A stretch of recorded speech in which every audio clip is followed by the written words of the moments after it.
If you want to remain healthy and live long, then it's absolute that our planet stays healthy. Nothing lasts forever. Nothing stays the same forever. All beings age and eventually die. You and I, our Earth, the Sun, ultimately our universe too. Can we prevent the process of decay and death? I don't think so. But what does exist in our realm of possibility is to slow down this process of decay and death. Not eternity, but a prolonged life. I don't know how far we can succeed in prolonging the life of our stars, but certainly can slow down the aging process of ourselves and maybe of our precious Earth. A mere intention for longevity is not going to help. We need to act intelligently. If you want to remain healthy and live long, then it's absolute that our planet stays healthy. The forest will not last forever. Oxygen supply will not remain the same forever. So is the case with every other resource. Mother Earth is not eternal either. With proper care, there is a good chance we keep the supply going for a long time. Our collective, inclusive action is the key to sustainable health and longevity of both ourselves and all other life forms on Earth. If you do not separate your longevity from that of other life forms, our lives are intertwined and interconnected. Their well-being is your well-being. If rightly understood, the realization of interconnection and inseparability, it will be a great source of power. It will be great power and strength. If you're a movie buff, you should be familiar with the saying, with great power comes great responsibility. And it is true. You become a true leader with the spirit to make a difference. On the contrary, if you felt helpless or afraid because you feel so dependent on the rest for your own well-being, contemplate a little longer on the truth of oneness until you feel that power and responsibility in your heart. And responsible action can only be inclusive. How, where, and when do you begin your exercise for longevity?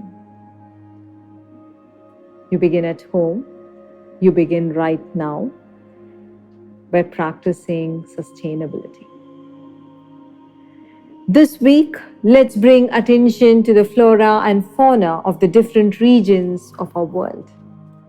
Spend a moment contemplating the living forms that survive the pitch dark and the pressures of up to 15,750 psi in the very deep Mariana Trench of the Pacific. This is more than 1,071 times the standard atmospheric pressure at sea level. Reflect on the tundra vegetation that survive the thin air of high altitudes. Be surprised by the flight of bar-headed geese that effortlessly soar over mighty Himalayan ranges. If you contemplated enough on the subtle sophistication and adaptive capacities of our fellow creatures that inhabit this earth, you would be lost in admiration. This admiration will eventually turn into love or even worship for them. That's the magical world we live in. Let's pay tribute to the billions of bugs, birds, mammals, reptiles, plants, and trees that lived once, now buried deep under the sea, transformed into fossil fuels. They supported life while alive, and they continue to sustain life even dead. Our dear grandmother Earth, through all those eventful years, appears to have set in motion its own culture. Support and sustain life to the best you can. It wouldn't be an unwise decision to choose the very wise grandmother Earth as your role model. If only you can, and I can, reflect this culture in all our actions, we will have saved our planet. It probably makes one more comfortable to hold on to the ignorant view it's but human genius that figured a way to extract the fossil fuels, set up complex refineries to process those fuels, invented giant vessels to transport this fuel, discovered the combustion engines for daily commuting, etc. Why do we have to give credit to those decomposed creatures? We should know by now that our giant factory is only a short chain in this whole process. Primary manufacturing happens inside the womb of Mother Earth. It's those decomposed creatures that make your everyday living so seamless. Where do you get all the heat and mechanical energy required to make you a cup of coffee, or to commute to office, or for your communication and entertainment? What's the source of fuel you find at the gasoline station, or the electricity that flows from the state grid? It's manufactured in the womb of Mother Earth. Starting this week, let's practice home sustainability in the form of minimizing the usage of fossil fuels. Let's give a chance for the Earth to replenish herself before we exhaust all her resources. Make a log of your daily fossil fuel consumption, from cooking, commuting, using your fancy lawn mowers to keep your gardens manicured.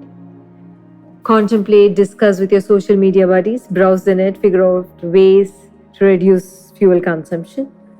There are tons of simple, convenient alternatives: carpooling, using the metro, public transport, bikes for short distance commuting like the Dutch do, efficient cooking methods, etc. Where there is a will, there is a way. We are not rehearsing a crisis management situation right now. We are collectively and consciously making a choice for the sustainability of our planet. We are attempting to learn new ways of sustainable living. It may appear hard to begin with, but if you remember the greater good your decisions serve, you will find this shift rather easy and comfortable. Please remember, we are all connected. You cannot separate your well-being from that of Mother Earth's. Wish you all the very best in your endeavor to make a difference. Document your progress, post it in your groups so you may inspire more of your kind. Start practicing sustainability at home and be a One Earth citizen.